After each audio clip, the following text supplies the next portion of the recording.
नमस्कार, good morning मित्रांनो. तर आता सकाळचे पहाटेचे 5:45 वाजलेले आहेत आणि मी माझा आजचा बॉम्ब फोडणार आहे. आजचा बॉम्ब म्हणजे हा दिल्लीपर्यंत, भारतामध्ये नाही जगामध्ये आजचा माझा बॉम्ब, हा माझा व्हिडिओ बॉम्ब जाणार आहे मित्रांनो. कारण खुलासाचा असा आहे, कारण माझ्या मुलीचा आज बर्थडे आहे आणि मी जाऊ शकलो नाही. त्या ठिकाणी पोलिसांनी फिल्डिंग लावलेली आहे. मी दुसरी गाडी माझी पाठवली होती, ती अजून परत सुद्धा आली नाही आणि त्यांचे मोबाईल बंद येत आहेत. तर मित्रांनो, कुठपर्यंत हे पोलीस प्रशासन आणि आपलं महाराष्ट्र सरकार, आपलं गृह मंत्रालय माझ्या पाठीमागे लागलेलं आहे. पण ते जाऊ द्या. पण सगळ्यात मोठा खुलासा तर ह्याच्या पुढचा आहे. आता तर त्याच्या आधीचा एक खुलासा मी तुम्हाला दाखवणार आहे मित्रांनो. मी लॉकडाऊन मध्ये मरीन ड्राईव्ह या पोलीस स्टेशनला होतो आणि त्या ठिकाणी एटीसीला मी होतो. पण तेव्हा मी युनिफॉर्मवर ड्युट्या करावं लागायच्या आम्हाला.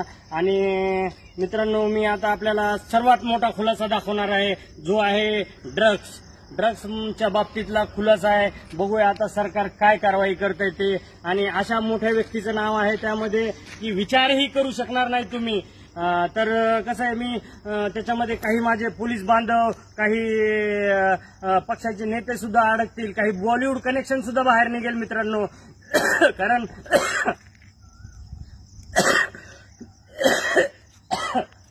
मित्रांनो, लॉकडाऊन लागलेला होता, मला वाटतं पहिला की दुसरा.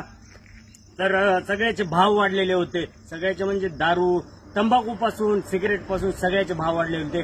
तसंच ड्रग्सचे सुद्धा भाव कमीत कमी बॉलिवूडच्या क्षेत्रामध्ये म्हणजे जे 10 रुपयाला भेटणारं ड्रग्स होतं ते 200 रुपये 500 रुपयापर्यंत ड्रग्सची किंमत गेली होती मित्रांनो काळ्या बाजारामध्ये. तर तेव्हा मी एक मरीन ड्राईव्हला नाकाबंदीमध्ये एक गाडी अडवली होती मित्रांनो. तर ती गाडी सुरुवातीला अडवल्या थांबली आणि त्यांची विचारपूस चालू केल्यानंतर ती गाडी पळून गेली. 6 तासाचा पाठलाग करून ती गाडी मी एकट्या पट्ट्याने पकडून आणली पोलीस स्टेशनला मित्रांनो. आणि कशा प्रकारे ते प्रकरण दाबलं, पण ते मी आज सगळ्यांसमोर जाहीर करणार आहे मित्रांनो.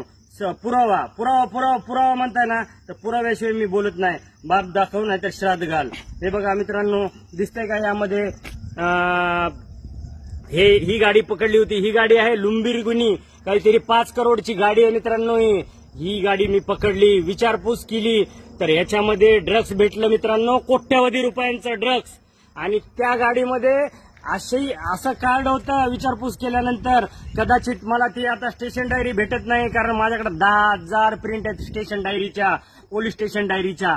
आणि एवढे पुरावे छोट्या गोष्टीचे. पण म्हणलं आपल्याला कधी अरेस्ट करतील, तर आता पहिले मोठे खुलासे चालू करू म्हणलं. छोटे तर ते होतच राहतील मला जर यांनी सोडलं तर. आणि मित्रांनो, तर आता थोडासा मी घाबरलोय, कारण माझा घात होऊ शकतो, मर्डरही होऊ शकतो माझा. तर ते आपल्याला ते दाखवलं मी. आणि त्याच्यानंतर मित्रांनो, एक कार्ड होतं त्या गाडीमध्ये आणि ते होतं आमदाराचं. आणि आज ते मंत्री आहेत, मंत्री अजितदादा पवार यांच्या पक्षाचा मंत्री आहे तो किंवा ती. तर ते सुद्धा मी दाखवणार आहे. पहिले तर बघा, तर त्या गाडीमध्ये काय कार्ड सापडले बघा मित्रांनो. हे बघा, महाराष्ट्र विधानसभा 2019-2024, एक मिनिटात दिसत नाही, 2019-24. आणि हे माझ्या हातात कार्ड आहे मित्रांनो. हातात हा हात बघा आणि हा हात बघा, दोन्हीच्या रेषा बघा मित्रांनो, एकच आहेत, असं काही वेगवेगळं नाहीये. तर मित्रांनो, त्याच्यानंतर आतमध्ये आता ओपन करून दाखवतो मी की कोणाचं कार्ड आहे ते.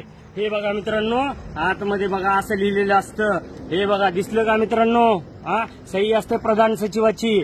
त्याच्यानंतर मित्रांनो, तुम्हाला दाखवणार आहे मी की हे बघा मित्रांनो, महाराष्ट्र विधानसभा. आणि इकडे फोटो आहे त्या मंत्र्याचा किंवा जी कोणी व्यक्ती आहे त्याचा फोटो आहे. हे बघा आतमध्ये महाराष्ट्र विधानसभा. आणि फोटो मी थोड्या वेळाने दाखवतो. स्टेशन डायरीची प्रिंट मला भेटली, स्टेशन डायरीची ह्याच्यामध्ये कॉपी 10,000, कारण 100 स्टेशन डायरी चेक करायला 1 दिवस जातो मित्रांनो. तर मी ते चेक करेन आणि मी तुम्हाला जसंही भेटेल तसं मी आता फोटो मुद्दाम दाखवत नाही मित्रांनो. हे अजितदादा पवार पक्षाचा मंत्री किंवा ती तो किंवा ती असू शकते.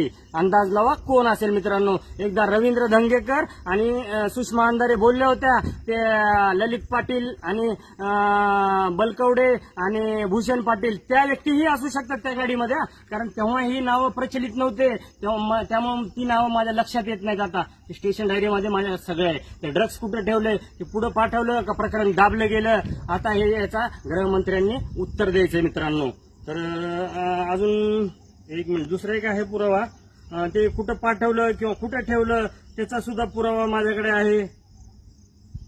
बहुतेक त्या मोबाईलमध्येच तो राहिलेला. एक मिनिट, ही एक स्टेशन डायरी पण आहे हे. तर चला मित्रांनो, तो फोटो आणि त्या स्टेशन डायरी आणि त्याचं बॉलिवूड कनेक्शन काय असतं, बॉलिवूड शिवाय तो ड्रग्स आणि राजकारण्यांशिवाय ड्रग्सचा धंदा आणि हे सगळं कनेक्शन बाहेर काढणार मित्रांनो. आणि त्याच्या पुढचं प्रकरण राहणार आहे 302चं. एक तर 302 माझ्याकडेच आहे, मी तपास केलेला आहे. अजून ती व्यक्ती मिसिंग आहे, तिचा मर्डर झालेला आहे आणि ते मला माहिती आहे, माझ्या केसमध्येच आहे मित्रांनो. तेही ओपन करेल मी. त्यामध्येही मोठ्या मंत्र्याचा मुलगा आहे आणि ते स्वतः ओपन करेल. त्याही स्टेशन डायरी मी काढतोय. लावलेत माणसं कामाला मित्रांनो.